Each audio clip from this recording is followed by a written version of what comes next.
Okay. Hi,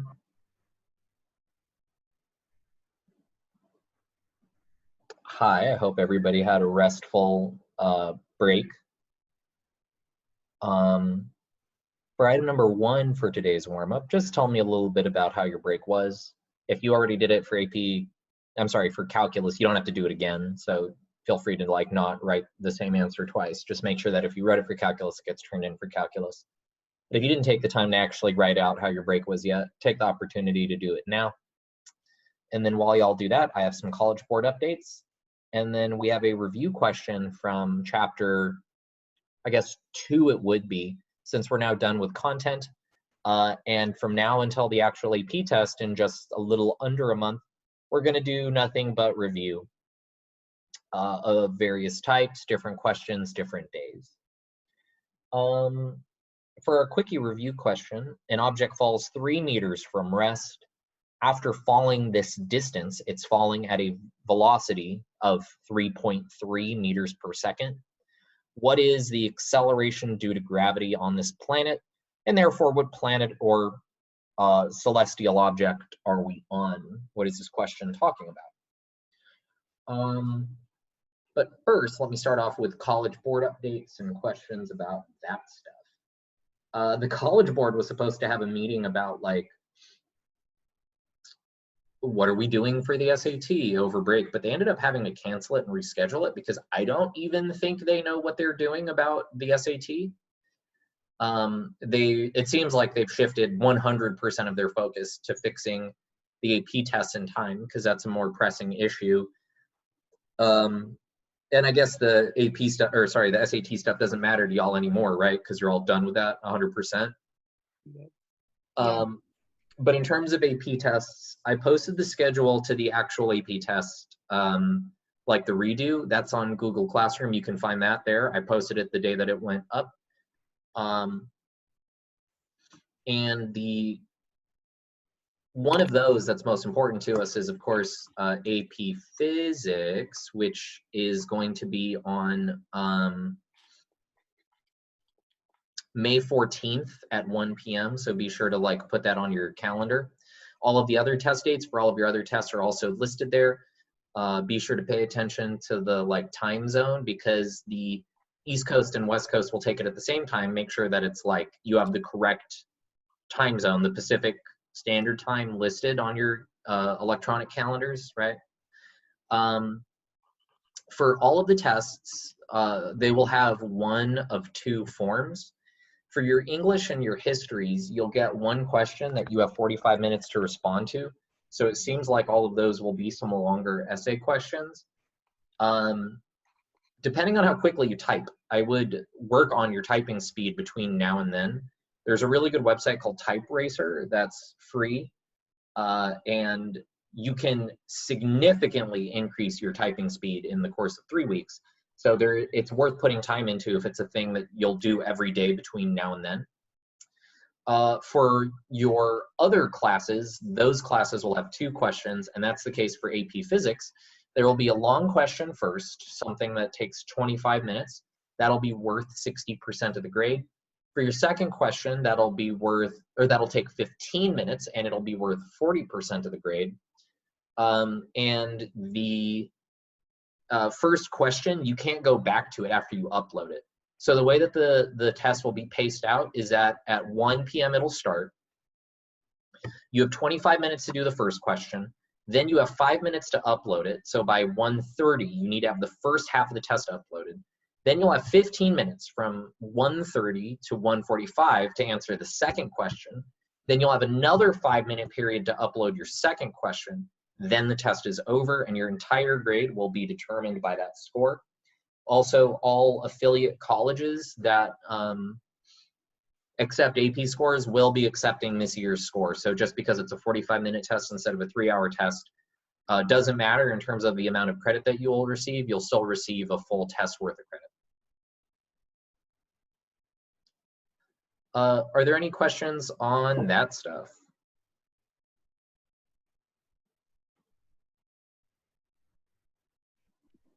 No? Okay. The other thing that I'm going to warn you all about is that normally After you upload the test, like that's it. And even your teachers can't really like figure out your scores or whatever. Normally the way that it's listed out is it'll give me the roster of the entire class, and then I think last names only, and then it'll give the scores associated with each last name. So I'll know who got what, but it's not like it would show me your work or your sub scores or anything like that. This year, they're releasing the entire test response to your teachers. And the reason why they're doing that, at least the reason they said, was that for schools who aren't doing online learning at home, it's one last way that you can get a grade to incorporate.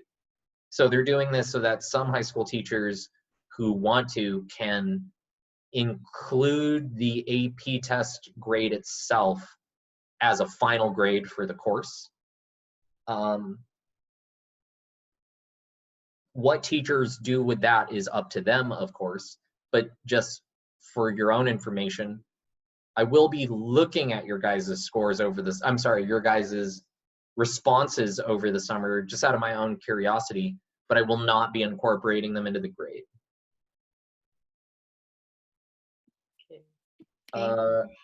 Yeah, I don't know if you should thank me for that, but just full disclosure. Yeah. Alsos, I had y'all do it for homework where I made you guys watch the first 2 YouTube videos on the College Board's AP Physics review channel.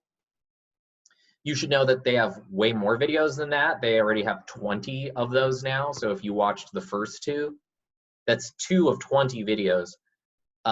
So like if you really want to get that 4 or 5 on this thing, this is also a good place to go to work on this stuff in your own time.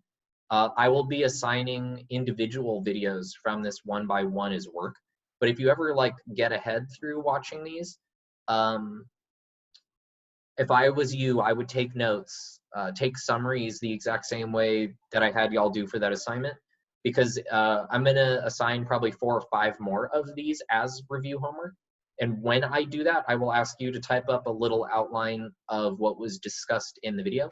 So like I said, if you're gonna go through this on your own, you might as well do it because 1, it's a good exercise, and 2, more likely than not, it'll end up being a mandatory assignment before the AP test anyway. Is that okay? Yeah. Okay.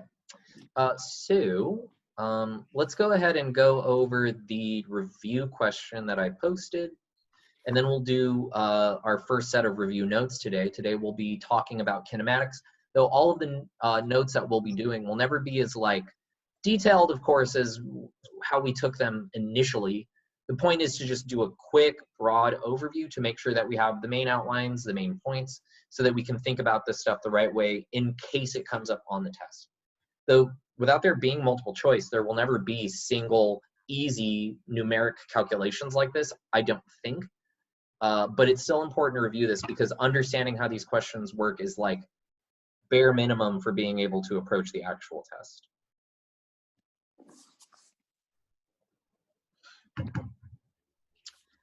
So an object falls 3 meters from rest. After falling this distance, it is falling at a velocity of 3.3 meters per second. What is the acceleration due to gravity? So we're going to dig up an ancient technique that we probably haven't used in quite a while. We're going to make a have and a want chart. Just because if you are unsure what a problem is asking you to do, it is one of the best approaches you can take to figure out, well, what equation is it that I actually need? So what do we have and what do we want? What do we want? That's easy. Acceleration due to gravity. Yeah, we want acceleration. So we know that our equation better be talking about acceleration, otherwise it's the wrong equation for us. And what were we given? What do we have to start off with? V sub O equals 0. So that's a big one. From rest, right? This is one of those key words that tells us the value of an unknown variable. We know because of the phrase from rest that when time is equal to 0, then, well, velocity is equal to 0. What else do we have? V equals 3.3. We know that our final velocity is going to be equal to 3.3 meters per second. Yeah. Mm-hmm.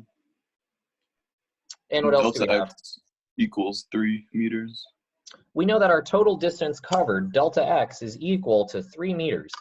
Another thing to keep track of here is the importance of units. When it comes to doing a physics, the units matter as much as the number. I would give more points to an answer that had a wrong number but correct units over an answer that had the right number with incorrect units. Nonetheless, at this point, we would fall back on our equation sheet or maybe our own memory. And which equation are we being begged to use by the way that this have and want chart is laid out? The time-independent one. 3. Yeah, we look at our kinematic equation sheet here and we're like, well, okay, this one has velocity and acceleration in time. It's a little blurry, yeah?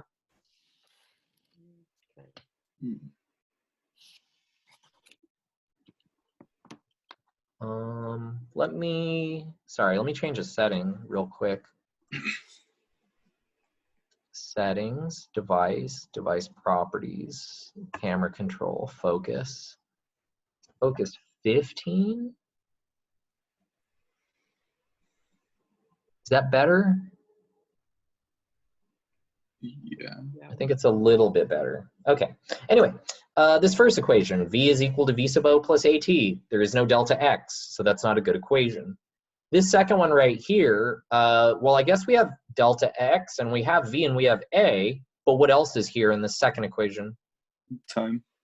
Time, and that's no good. We don't have time. We weren't asked about time. So the only thing that it leaves is our third equation. So we'll start there.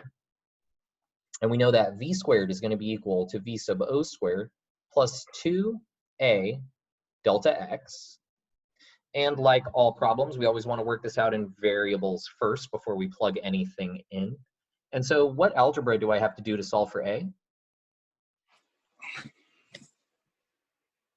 Subtract over the v sub o squared. V squared minus v sub o squared would be equal to 2ax. And so to get a alone, I'll divide by 2 delta x. 2 delta x. And then from here, I can go ahead and I can plug in the values that we were given to start off with. So this is going to be 3.3 meters per second quantity squared minus 0 meters per second quantity squared, all divided by 2 times 3 meters. This will give us our acceleration a. And let's go ahead and take a quick look at the units. Do the units work out here? Does this make good sense? What would meters per second squared give us? What happens when I square these units?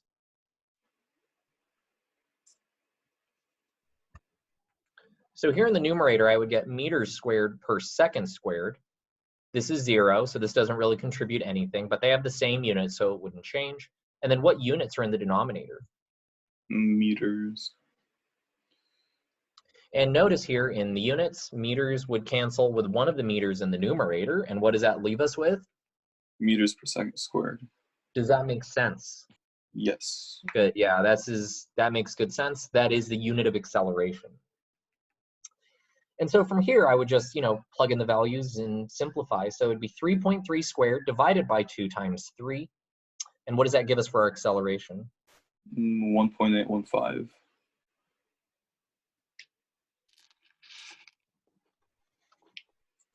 And so where are we? Are we on Earth? No. Are we on a planet with more or less gravity than Earth? Less. Yeah, way less, about 1/5. This is about what the acceleration due to gravity is on the moon. Approximately.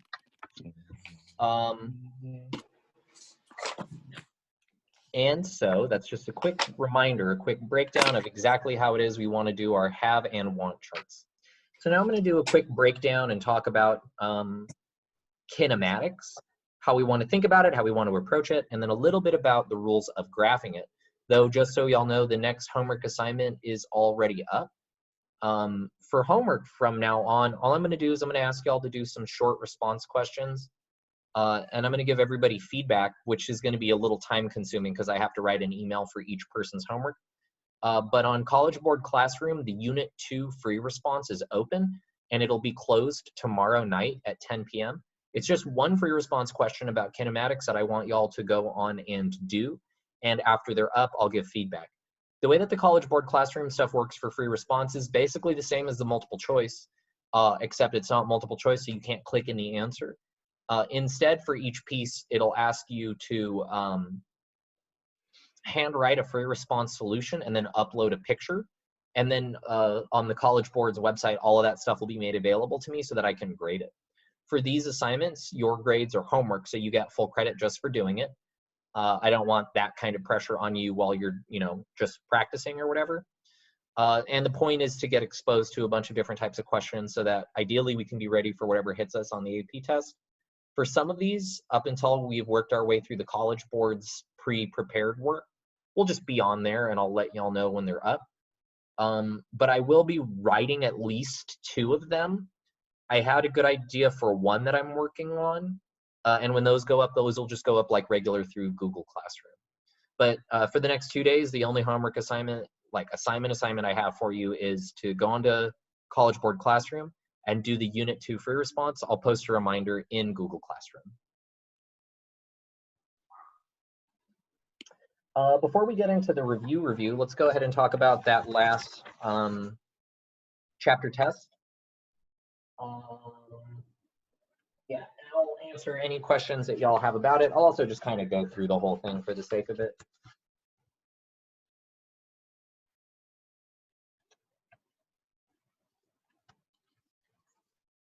So if you want a breakdown of your points or where you lost points or all that good stuff, shoot me an email and I'll send that out to you, just because I didn't want to type that up for everybody.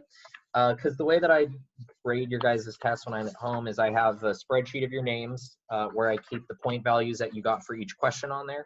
And then I have the key. And I just kind of read off the screen, keep track of your points as I go along the question, and then tally them up for the questions, add it up at the end, and then input it. Let me give y'all a minute to open up the chapter test, and then I will go over the point values for each question and some different ways that you could have answered them.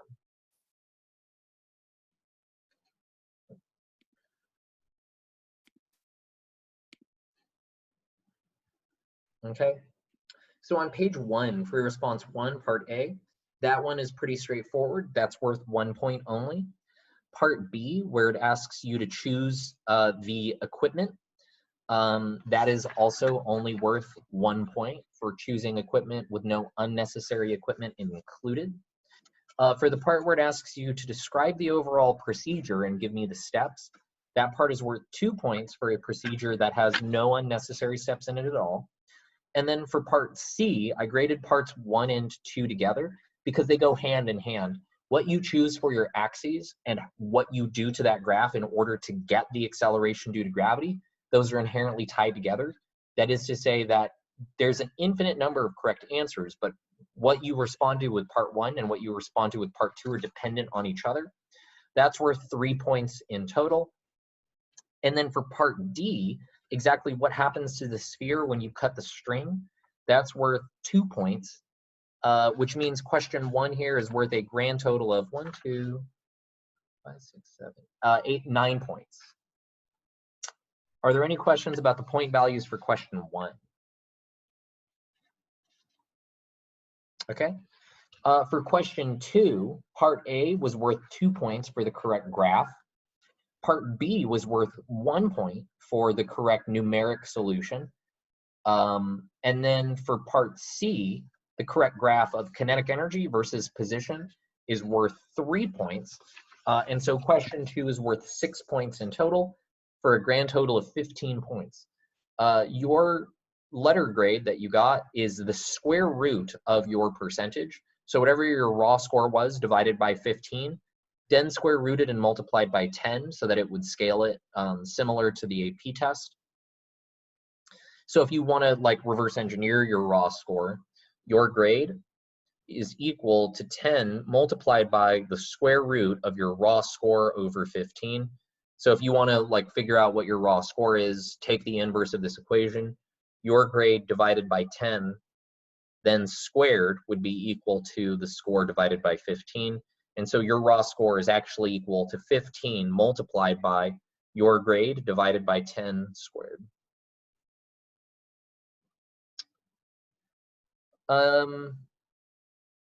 Should I just go through the answers? Should I talk about it? Yeah. Yes, please. Okay. So in a physics lab, you have a sphere of unknown mass, some string, a ring stand, and measuring devices that are commonly found in a physics lab. What that is getting weirder and weirder every day, because when I took the AP test, the only thing that you were allowed to talk about were rulers, meter stick, tape, and timers, the basics. But now I think that vernier type fancy computerized lab stuff is so widespread, you could intelligently discuss that in one of these lab reports and the grader would know what you were talking about. And so for part A, we want to state a basic physics principle, law, or equation that the students use to graphically determine the acceleration due to gravity near the Earth's surface by putting a sphere into simple harmonic motion. So for 1A, all you had to do was say simple harmonic motion of a pendulum, or to simply list the period. Period is equal to 2 pi square root L over G, where you acknowledge that this is specifically the simple harmonic motion equation for a pendulum, where L is the length and G is the acceleration due to gravity, and that we would then need to somehow reverse engineer this equation to tease G out from it. So either solve for G or graph this in such a way that all that you actually get is G. Do we have to like explain what each letter means to the grader? It's better safe than sorry. Like if this was a normal year, I would say like be sure to say L is length of the pendulum, G is acceleration due to gravity. Though I think technically the way that this would be broken up on a scoring sheet would be to say if you give this, you get full credit. For part B, here's what you need. You need to measure the length. And to do that, we would use a meter stick.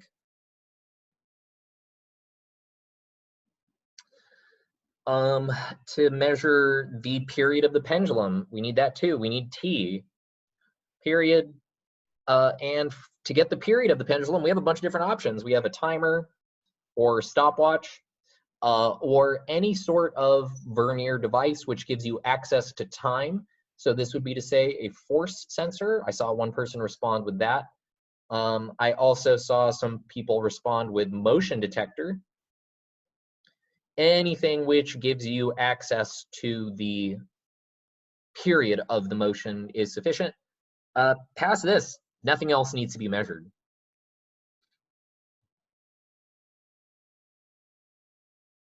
I believe these are the only two quantities that need to be gathered. Anything else would be unnecessary. Are there any questions on this second step?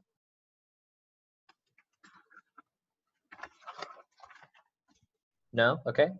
And so for the procedure, I'm just gonna like kind of list it out. I would, write it out the same way you do in a proper laboratory procedure if you're handwriting this on the actual AP test. But item number 1, build the apparatus.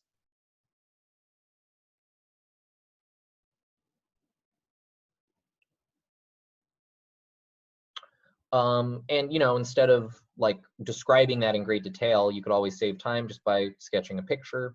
So I have a ring stand with a pendulum on it, and we set it in motion. We measure its length, and we use a watch in order to measure the period of motion. So this is to say, number 2, set it in motion. And what would be an important note to make about the motion of a pendulum? Displace it the same amount. Displace it the same amount every time, but technically that doesn't matter. What matters is displacing at a small angle. So set it in motion to a small angle because that period equation depends on the small angle approximation.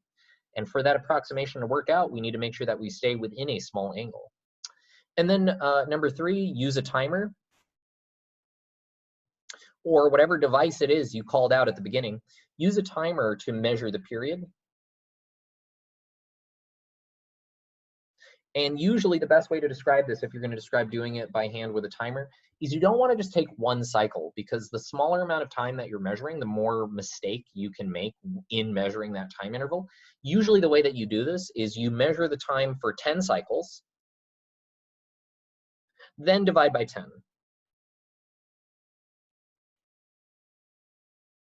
And now here's the kicker. What variable do we need to change so that we can have more than one data point? Length. Very good. And that was crucial to receiving full credit for the description of this procedure.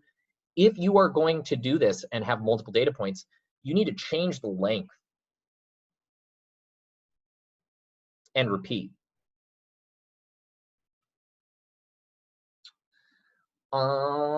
Is that okay? Yeah? Okay. Item C.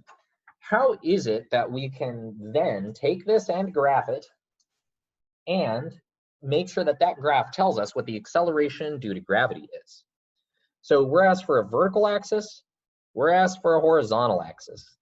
And this is the hint that I gave y'all before we had the test about linearizing your data and the importance of that. So there's an infinite number of correct answers here, but here is what I think is the most straightforward one. Let's go ahead and go back to our original equation. Period is equal to 2 pi root L over G. And the point of this experiment is actually to measure gravity using a pendulum, right? So the variable here that we're trying to solve for is actually G. How can I get G alone?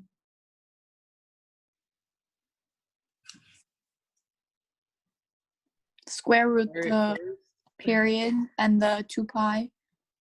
I actually need to divide by 2 pi first before I square anything. So this will be period over 2 pi is equal to root L over G. Then I can square. On the right, square and square root cancels. And then I can multiply both sides by G. So I get G period over 2 pi squared is equal to L. And now I can divide this whole chunk over to get G alone. So G would be equal to L divided by T over 2 pi quantity squared. Is this okay?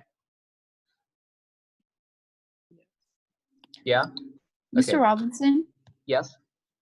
it's the same thing if you write 2 pi over T squared times L, right? Say that one more time. If you just like write the reciprocal of T over 2 pi and then square that and multiply it by L, it's the same thing, right? Yes. Okay. That would be identical, yeah. Mm-hmm. Okay, thank you. Okay, so here's the deal. When it comes to things where we want to be able to read the slope off of here, right? Slope is equal to rise over run. So if I'm trying to produce a graph whose slope is the acceleration due to gravity, I need to realize that this is my rise, this is my run. And so in graphing this stuff, I need my vertical axis, right? The up and down vertical axis to be my delta y. So vertical axis would need to be L. And then my horizontal axis needs to be my run. So on the horizontal axis, if I graph T over 2 pi squared, this would be a combination of axes, which gives me back exactly what I want. Or if you were to simplify it, again, all of those answers are correct. So if I were to simplify it the way that Marianne had suggested, would be to say that this is actually equal to L times 2 pi over T squared, right? That's a correct step of simplification.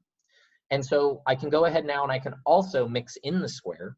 So this would be L times 4 pi squared over T squared, right? Is this okay? Yeah. If you did all this to your equation in solving for G, that's fine. This is still your delta Y. This is still your delta X. So instead, our vertical and horizontal axes would now have to become something else. But in the end, the slope is still just going to be gravity. So if you did all of this simplification to it, your vertical axis is now 4 pi squared L, because that's everything in the numerator. And then our horizontal axis is in the denominator, That would have to be the period squared.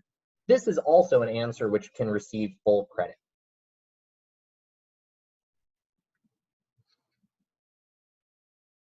Both of these versions of this graph, both of them, even though the two would look different, they would have different numeric values, they would end up with the exact same slope. So this is to say that in my first answer, the one in my key, if I graph period over 2 pi quantity squared, you get a graph whose slope is exactly gravity. Or if you were to do this, if you were to graph period squared versus 4 pi squared L, you would get a slightly different looking line, but the slope of that line would still just be gravity.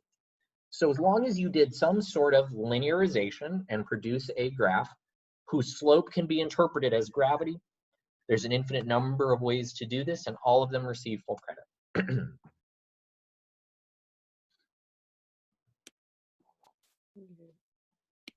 Is that okay for question 1 all the way up through C? Is it okay if your line is like the other way? Yeah, you could also get negative. That's fine, Okay. as long as like if one of these was indicated as being negative, you would then get a line of negative slope, but it would still give you slope of negative g. Okay. Okay, and now the concept question, which I love. It's so good. We pull a pendulum all the way out to the side. So a pendulum is swinging back and forth, and we cut the string when it's at position Z. So here's Y, here's X, and here's Z. So it's swinging back, forth, back, forth, back, forth, back, forth, and then we cut the string right here. What happens to the ball? It falls in that angle, at that angle. That is incorrect, though it is a very natural answer. Here's the deal. What is the velocity of the pendulum at this exact moment?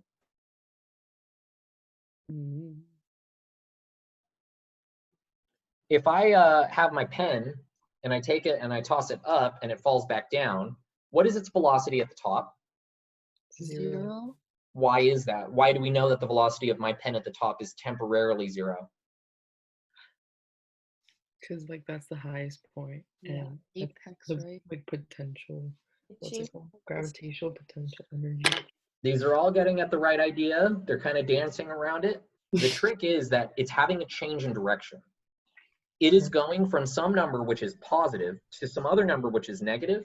And whenever you have an object change direction, you're hitting on the intermediate value theorem, which says that, hey, if I'm changing sign, at some point in the middle of that change, we had to go through the origin. So at some point in the middle, this value was temporarily 0, right? When the pendulum is headed outwards, we can say that that velocity is positive, so that when it's headed back inwards, that velocity is negative. And at this exact moment, we are switching from going this way to going that way, yeah?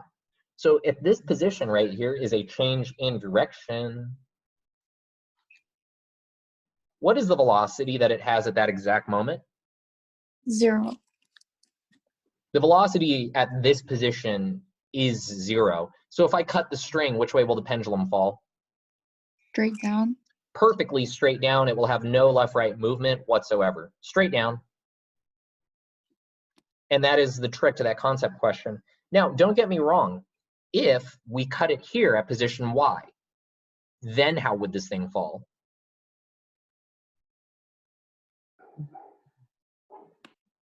The direction that the pendulum's going to swing in. Yes. So here at the bottom, if I was falling from Z to Y, then this guy will have some sideways velocity, right? Because as it goes through the bottom, it is swinging sideways, right? If you cut it at position Y, yeah, then it would take a parabolic pathway to the ground. Then it would have some curvature to it. But here at position Z, at the maximum displacement, falls straight down. I mean, not to mention, haven't you ever done this as a kid on a swing? Like you're swinging back, forth, back, forth, back, forth. But if you step off the swing when you're at your maximum extension, you can kind of just step off of it comfortably, right? You know what I'm saying? Like you just kind of slide off into a standing position. That's because here or here, you're temporarily moving with 0 velocity. But if you're swinging back and forth and you try and get off in the middle, you get a face full of wood chips because you're a stupid kid, right? And you're in your brain, how physics works is wrong. You're like, oh, I can walk off in the middle and then just face straight into the wood chips. Also, I shouldn't talk trash about face straight into wood chips because I skinned my knee like a middle schooler on the first day of spring break. I went out for a run at like 9 p.m. and a spider like descended a tree in front of me because since there's nobody on the path, like all of the wildlife is coming back, spiders included. And I like flinched and broke my own ankles trying to avoid it. And I tripped and I like skinned my whole right knee from like the knee to the ankle, straight up like an 8th grader, dude, just like strawberry jelly. So you know what? I'm not going to talk. I shouldn't talk smack about middle school ass injuries like getting hurt on a swing. I'm not one to judge. Nonetheless, does this explanation make sense? Yes. Okay. What was the question?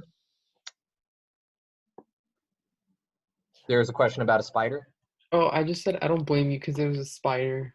Oh yeah, it's horrible. And the spiders that are like that live at the park where I go run, they're big fuzzy boys. They're no joke, man. They have like fuzz to them that you can see. They have like a fuzzy texture and I hate it. Okay, anyway, that is it for question 1. Let's go ahead and get now into question 2. So for question 2, like I warned y'all, question 1 was a pendulum, question 2 is a spring mass. For the spring mass, we are given a graph of potential energy versus horizontal position. And then we're asked a series of questions about some other graphs based on that initial first one. Now, for these questions, we can actually just follow the nature of the correct equations. Like the answers to these other parts don't actually depend on that first graph. It doesn't require any interpretation because that first graph also matches the fundamental equations that are on our sheet. So for 2A, here's all it's asking for. We need to sketch a graph of the force exerted by the spring on the block as a function of position. What equation do we have that gives us the relationship between the displacement of a spring and the force on that spring? F equals negative kx. That is the only equation we need to answer this question. And you don't need to know the answer of that. I'm sorry, you don't need to know the name of that equation. Though if you feel fancy, it's called Hooke's law, H-O-O-K-E. But yeah, F is equal to negative kx. Here's this whole question. I need to graph it. Think back to pre-cal. What is the shape of this equation? A line? It's a line, and what's its intercept? This is 0. There's one of our points. It has to go through 0, 0, because when it's not stretched, it exerts 0 force. That just makes good sense. And then is this line's slope positive or negative? Negative. And I'm done, and I got full credit on the AP test. All that question. You just had to show the direction of the line? You just had to give a correct version of the graph, yeah. So all you had to do was identify the fact that it is a line, and that line's slope is negative.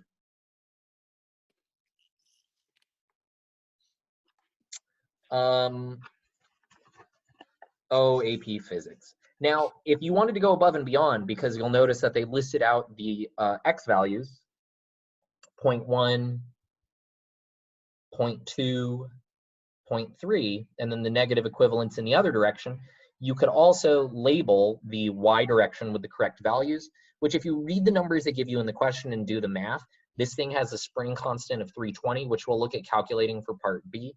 So technically when it's at 0.1, this is at negative 32 newtons, negative 64 newtons, etc., though that was not part of getting full credit for this question.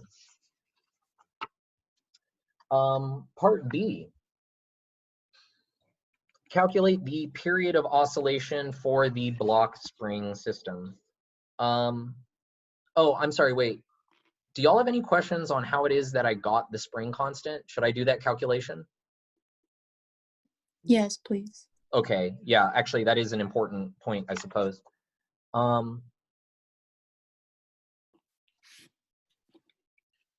Is it the energy equation?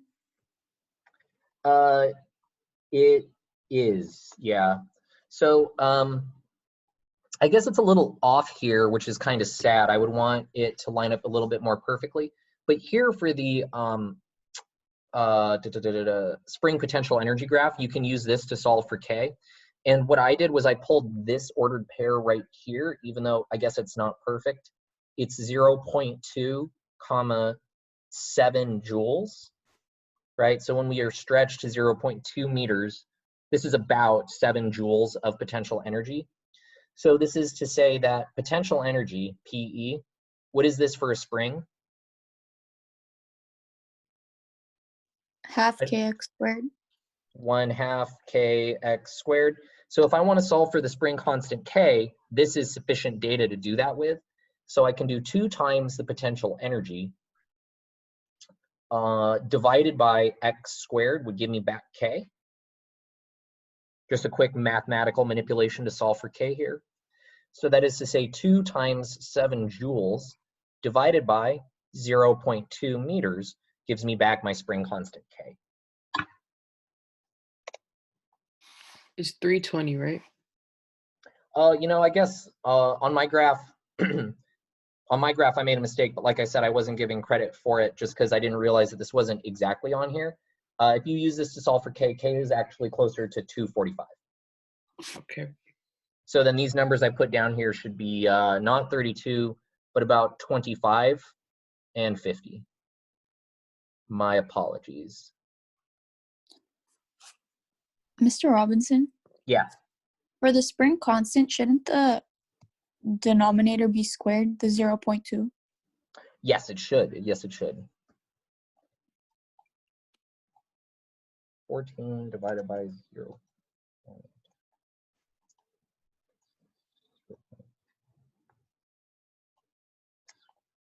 Oh, no, I was right. Okay, sorry. K is 350. 350 newtons per meter. So it's not 32 and it's not, I should have just, 35 and 70 should be those 2 marks there. But yeah, the potential energy information here is sufficient to get K. Is that first part okay? Yes. Okay. So then once you have K from the potential energy part, calculating the period of oscillation for the block spring system is trivial. We get the correct equation. Period is going to be equal to 2 pi root m over K. Yeah? Yeah. And then we plug and chug. So this is going to be equal to 2 pi times m, which will be the square root of 0.4 kilograms, then divided by K, which we just calculated was 350 newtons per meter.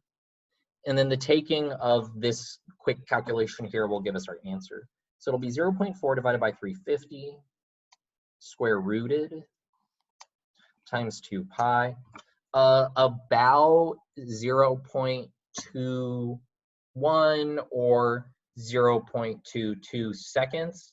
And the reason why I'm putting the or is that it's a little fishy exactly what decimal you'll get here, because depending on what points you read from the potential energy graph, that will affect 350. And then exactly what you plug in for K will determine exactly what you get for period. So, Mr. Robinson, if we use a different point, like at 0.1, let's say, and found the spring constant, which I got was 400, I got 0.2. That's it. Is that okay? Yeah, that would still be worth full credit. Like for the most part, when they grade AP physics stuff, if it's close, it's good. Okay. Thank you. Yep. And then for the last part, the graph of the kinetic energy, and then I guess that'll actually do it for the day. And then tomorrow we'll start the kinematic stuff.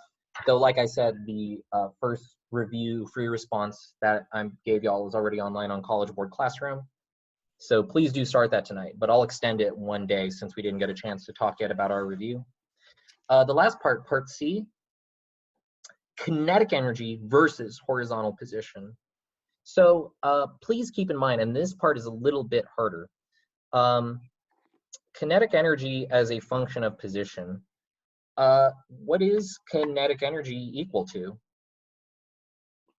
1/2 kx squared Minus potential. minus potential. So 1/2 kx squared is equal to the potential energy, but we want kinetic energy. And what is our equation of kinetic energy? 1/2 mv squared. This is actually 1/2 mv squared, right? However, we're being asked to graph kinetic energy, not versus velocity or time or whatever, which would let us then use 1/2 mv squared. We're being asked to graph it against horizontal position. So what's another way to think about energy that would help us figure out the answer?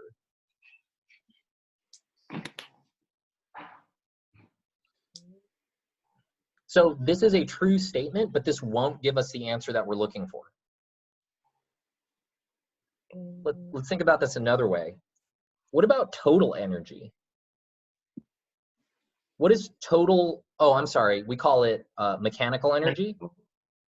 What is mechanical energy equal to? Potential plus kinetic. Potential energy plus kinetic energy. So let's go ahead and solve this equation here for kinetic energy.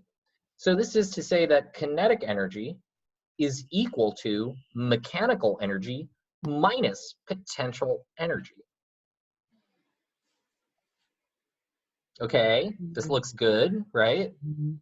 So does the mechanical energy change? Yes. Mechanical energy? No, What no, is the? it does. That is correct. So mechanical energy does not change. The whole idea of conservation of energy is that this is constant. At any given moment, if I take the potential and the kinetic and I add those together, the total amount isn't changing. But what is changing is that when the potential is high, the kinetic is low, and they exchange back and forth, back and forth. When one is at 0, the other is at maximum. When the other is at 0, the other is at maximum. So this is just a constant, right? I can say that the kinetic energy is going to be equal to some constant minus, what is the equation that we had for potential energy in that first half? 1/2 kx squared. Minus 1/2 kx squared. And oh, look, I've invented an equation that relates the total amount of kinetic energy to the position. What is the shape of this equation? Parabola. This is also a parabola, but unlike the potential energy parabola, which was a positive parabola, Like what about this one? negative parabola? This is a negative parabola, and the constant will always take what and do what to a graph? Flip it. It's going to shift it. So this is all going to be shifted up by some amount equal to the total energy. And we can know what this total energy is by looking at that potential energy graph. On the potential energy graph, what was the highest amount of energy it ever obtains? 10? 10 joules is the absolute maximum amount of energy that this is going to obtain. So if that is the maximum amount of energy in the system, I know that the kinetic energy is equal to 10 joules minus 1/2 kx squared. So in the graph of kinetic energy versus position, I can say that I'm going to take this negative parabola, I'm going to shift it up 10. So its maximum value has to be at 10 joules. And then from there, it's a negative parabola. So as long as you have the correct intercept and the correct shape, this second question was worth 3 points, along with an explanation of how this is.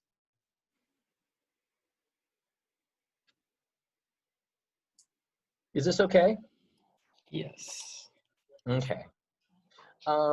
So that's it in terms of the grading on that last AP test. From here, everything else that I'm going to be asking y'all to do that I'm going to grade and take from you will be graded as homework. I don't think we're going to do any other types of grades other than that moving forward.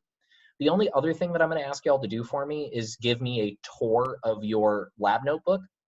That is to say that now that all of the labs in your laboratory notebook are done, I want you to clean yours up nice and neat and make it like all of mine are. So round out the table of contents, number all of the pages that are there in the lab book, and you should use that as your review, just because I guarantee they'll be asking laboratory design type questions on the actual AP test. So it'll be good to look back at the experience that we've had this year doing labs together. But yeah, from here until the actual AP test, all we're going to do is we're going to check in every day and do a review of a major topic. Once all of the major topics have been reviewed, we're just going to do drills on different free response questions. And then after we turn them in, we'll go over them together. And that'll round out the whole year. And then, like I said, and I guess this will probably be the last time I mention it, after the AP test, we'll do general interest stuff. The first 2 days after the AP test, I'll do tutorials on making coffee. And then I will talk about the physics stuff that got removed from the test. And then after that, every day until graduation, I will literally talk about whatever y'all want me to. We're graduating in August. That is Wait, what? Yeah, they said our graduation's gonna be in August. Oh, that's a bummer. I was hoping we could put it all the way off till November so that we could just do like a double, Thanksgiving. yeah, double graduation Thanksgiving party of like, hey, throw your hats in the air. Oh shit, turkey. Oh my God. Mashed potato. Yeah, dog Thanksgiving graduation. But yeah, August could be okay. I don't know where I'll be, but I'll probably come back if I leave town or whatever. Okay. I also don't know what my graduation's gonna be because I think they canceled. I mean, I wasn't gonna go anyway because I'm cool, but I think they canceled the ceremony for everybody at Cal State LA, which is like sad for the undergrads who cared about that stuff. Like one of the group chats I'm in with the undergrads where they're always like, hey, Eric, could you help us with this homework question? They're all so upset that their graduation's being canceled. And I'm just like, meh. Whatever. Yeah, I get to save $100 on that gown or whatever dumb stuff. Just give me the diploma. Don't talk to me ever again. Don't ask for donations and we'll be good. Weren't you gonna get the cool gown with like the long sleeve or whatever? Oh yeah, you got to look up master's robe or PhD robe. I got to admit, here, let me just put it up in the chat real quick. Yeah, PhD robes are wacky. You get to, your hat is a pillow. Like I'm kind of down just so that I could look like such a wizard. Yeah, so here's what PhD robes look like. Your hat is a pillow. You get this sweet cushion to wear on your head. And if you see somebody with that cushion on your head, you have to call them doctor, right? Mm-hmm. And also the color of the cape behind you. So like with this lady, this being gold and blue right here, if you're an academic, you know like the gang colors for every major. So this lady having blue and yellow behind her, if you know what all the colors mean, this tells you what her major was that she's getting her PhD in. Oh, here's a breakdown of it. Yeah. So bachelor's is the same one that you wear in high school, just regular robe, regular hat. Master's, you got a stripe down the front, but you still get the regular hat. And then for PhD over here on the right, they get this crazy stuff in the back and they get a cushion hat. Oh. And physics PhD, I think we get the best gang colors for the ribbon in the back. You know that somebody's a physicist because the colors are black and purple. Colors of royalty. Mm-hmm. Anyway, y'all have a nice day. Be sure to check out College Board Classroom. Go to Unit 2 free response. I'll post a reminder in Google Classroom. I think it says due tonight, but I'll update it before I go to lunch. I don't even know if that's I'll update it today, but I'll extend it one day since we're not going to be able to do our review notes until tomorrow. Y'all have a nice day. Okay, bye, Mr. Rob. Thank Peace. Bye. Thanks. Thank you. I'm gonna go back to assisting customers. Yeah, tell them they're all, oh, he's already gone. I was going to tell them bad customer service advice. Oh, well.